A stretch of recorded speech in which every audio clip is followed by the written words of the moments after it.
آج کا جو ہمارا سبق ہے، ہم نے نجاست کی دو قسمیں سنی، ایک نجاست غلیظہ، دوسری نجاست خفیفہ۔ غلیظہ کے احکام ہم سن چکے، اب آئیے نجاست خفیفہ کی طرف۔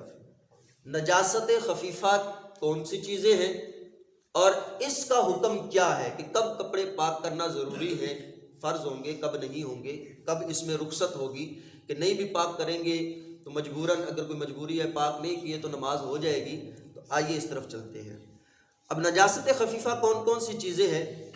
جن جانوروں کا گوشت حلال ہے، جن جانوروں کا گوشت حلال جانور جو ہیں، گائے، بھینس، بکری وغیرہ، ان کا پیشاب، پیچھے بتایا تھا کہ ان کا جو گوبر ہے، لید ہے، وہ کیا ہے؟ نجاست غلیظہ ہے، جبکہ ان کا پیشاب کیا ہے؟ نجاست خفیفہ۔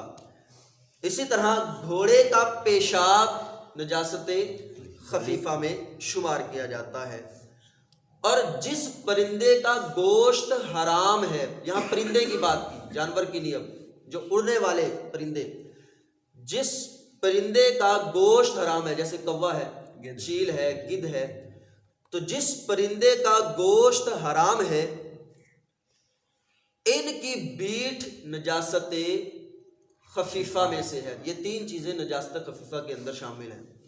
نجاست خفیفہ کا حکم یہ ہے کہ کپڑے کے جس حصے یا بدن کے جس عضو میں لگی ہو، جس حصے میں لگی ہو، اگر اس کا چوتھائی سے کم ہے تو یہ معاف ہے، ناپاکی کا حکم نہیں دیا جائے گا۔ آسان لفظوں میں سمجھیے، یہ بازو ہے، یہاں سے لے کر یہاں تک یہ بازو ہے ہمارا پورا، یہ بازو کے اندر اگر حلال جانور کا پیشاب لگ جائے، گھوڑے کا پیشاب لگ جائے، یا چیل، کوا جو اڑنے والے پرندے ہیں اور وہ حرام ہیں، ان کی بیٹھ لگ جائے، تو یہ پورے بازو میں یہ کب ناپاک ہوگا؟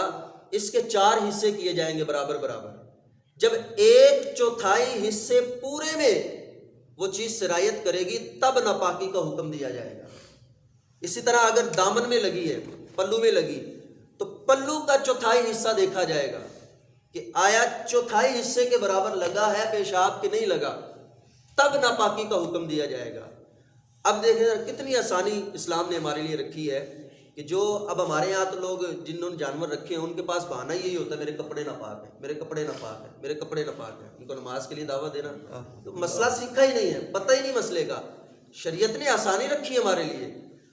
تو گوبر کا مسئلہ تو الگ ہے، ٹھیک ہے، لیکن پیشاب کے اگر چھینٹے، 1 آدھ چھینٹ 2 چھینٹ پڑ گئی تو اس سے کپڑے ناپاک نہیں ہوتے۔ کس کی؟ حلال جانور کی پیشاب کی چھینٹ، یہ یاد رکھیے گا۔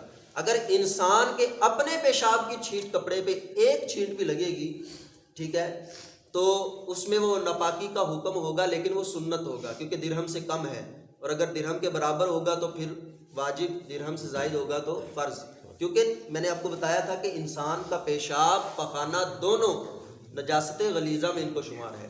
یہاں ہم نجاست خفیفہ کے بارے میں سن رہے ہیں، اور وہ کتنی چیزیں ہیں؟ 3 چیزیں ہیں، حلال جانوروں کا پیشاب، گھوڑے کا پیشاب، اور اڑنے جتنے بھی حرام پرندے ہیں ان کی بیٹ، یہ نجاست خفیفہ ہے۔ اور یہ ان 3 چیزوں کا حکم ہے کہ اگر یہ جسم کے کسی، جیسے ہاتھ میں لگی، اگر مثال کے طور پر کوا اڑتا جا رہا تو اس نے بیٹ کر دی، اب ہمارے ہاتھ پہ آ کے گری، تو ہاتھ کے 4 حصے اگر 1/4 حصے کے برابر لگی ہے تو پھر ناپاکی کا حکم ہوگا، وگرنہ ناپاکی کا حکم نہیں ہوگا۔ تو یہ چیز ہے، اس چیز کو سمجھیں۔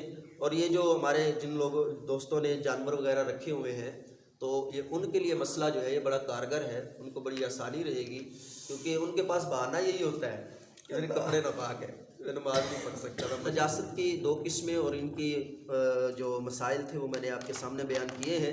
اس میں مزید ڈیٹیل ہے، جو پڑھنا چاہے، یہ امیر علیہ سنت دامت برکاتہم العالیہ مولانا الیاس قادری صاحب کا ایک رسالہ ہے، کپڑے پاک کرنے کا طریقہ مع نجاستوں کا بیان۔ یہ رسالہ لیں، اس کے اندر بڑی ڈیٹیل کے ساتھ یہ کپڑے پاک کرنے، ناپاک ہو گئے ہیں تو کیسے پاک کیے جائیں گے، ٹھیک ہے، اور کون کون سی چیزیں ناپاک ہیں، پھر ان کی بڑی تفصیل کے ساتھ میں نے مختصراً خاکہ آپ کے سامنے پڑھا ہے۔ میں نے صرف اس کے 2 پیج بھی آپ کو پڑھ کے نہیں سنائے، شاید 2 پیج بھی آپ کو پڑھ کے نہیں سنائے، پورا رسالہ ہے، کم و بیش اس کے 40 صفحات ہیں، تو یہ رسالہ آپ حاصل کریں، اس کو خود بھی پڑھیں، اپنے گھر والوں کو پڑھائیں، انشاءاللہ تبارک و تعالی اللہ نے چاہا تو آپ کے علم میں مزید اضافہ ہوگا۔